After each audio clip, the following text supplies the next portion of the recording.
Hi everyone. Well, it's been a while since I posted any sort of reel on Instagram, and the reason why that is because I simply haven't had the time. I've been working way too hard. I work full time, and whatever time I have where I'm not doing that or resting from having done that, I'm dedicating to my YouTube channel and my Instagram posts, but the fact is that the time that I have to do that is precious little. I haven't really even had time to think about topics that I'd like to share with you, but in coming to that realization, I've also come to the realization that perhaps this is the thing that I need to talk about, and that is the fact that so many of us have so little time because of the demands that society puts on us in terms of our work life and how burnt out we all are, and the effect that that's having on all of our well-being, and the effect that that's having on our ability to silence our mind, find a sense of peace and tranquility, find the space for that. So I want to do a few more videos, just a few more reels talking about that, because I think that that's something that's on everyone's minds at the moment, and it's related to the spiritual path, because it is one of the obstacles to that ultimate peace and tranquility that we're seeking. So I'm going to be talking a lot more about that. I like to talk a little bit about wellness and where everybody is at the moment in terms of their mental state, because I think that is something that people want to have a conversation about, something we need to have a conversation about, and it's related to spirituality, because of course our degree of mental wellness will affect the degree of balance and equilibrium that we have within, and the ability to find that inner peace. So to address the elephant in the room, there's a lot of people out there who are not doing well, and it's something that's not really being acknowledged in wider society. We're supposedly returning to some modicum of normality now after a very difficult 3 years, although we're certainly not out of the woods yet.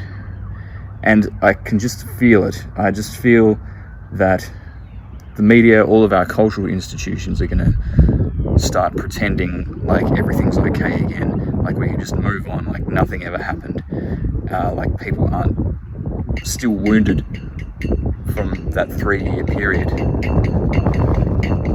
But it's simply not the case. I think that there's been other societies which have been fairer than this one in terms of how much of the pie people get back for going to work. If you think about how things were in the 50s, how easy it was to afford a house, you know, a single income family where the main breadwinner did not have a particularly skilled job could pay for a house and pay for the lifestyle of the family, and that doesn't exist anymore. The fact, you think even about medieval societies, even in the tenured serfdoms of the peasantry of the Middle Ages, you might be a tenanted farmer, and in order to have a place to live, you only need to give 1/10 of your wealth to the landlord. You compare that to people renting now, it's like 1/4 to 1/2 of your what you earn needs to go to just paying someone to live on their property. Is that progress? You think about how much free time people had in medieval times because of all of the festivals that people went to, and you compare that to how many days of the year we work today. I mean, is that progress? I mean, if the human race is used to a certain amount of recreational time to just be with the ones they love and find themselves, and we have that taken away, is any wonder that we all feel like there's something fundamentally wrong with the world? So So these are the conversations we need to start having, because it's all about escaping the world of illusion. It's all about not being consumed by the material world. This is another aspect of it. So I hope that, that we can acknowledge that this is a problem and we can start to move towards finding better solutions, because the way that we're doing things right now as a society and economically is just not sustainable, and things will collapse if they don't change. One aspect of the post-pandemic world that we live in is, having been under so much pressure for so long, in ordinary circumstances where we already feel the pinch. But another aspect of that is just having to come to terms with having had to confront the very worst of human nature. And this is across the board, but particularly if you work in a service industry like hospitality or retail, even professions with clients, people have just been acting like, I don't even have the words for it, like they're just completely possessed by their animal nature, and in the worst possible way, to the point where every business, or most businesses, have a sign at the front that says, if you don't know how to be considerate and you're going to be rude, please leave, because our staff don't deserve to be treated that way. I mean, isn't this just a basic precept of morality that should be taken for granted in a civilized society? But we have to tell people now. And if you've experienced what people have been like over the last 2 years, you know that that's justified. You know that people do need to be told. And it's, how do we come to terms with that? We've seen that in people. Well, we can't hold it against them. We can't permanently change our relationship to people to be one that's negative and expecting the worst, because that's not going to solve anything. We have to give people an opportunity to act in a civil manner again and return to a state of normality in terms of how they interact with us, because we need a less atomized society, not a more atomized society. And if we hold on to that blame, we'll miss an opportunity to do that. But that doesn't mean that we should accept rudeness from people. I think that everyone needs to reflect on, if they're having a hard time in life, that's not an excuse for them to treat other people badly. That's not an excuse for someone to project their negative mental state onto another person, to try and expel their negativity by putting it on somebody else. It doesn't matter how victimized you feel. It doesn't matter how hard done by you feel. That's not the way to do it. There's other ways of internally processing your negative feelings without making them somebody else's problem. So I think we need to normalize that kind of behavior,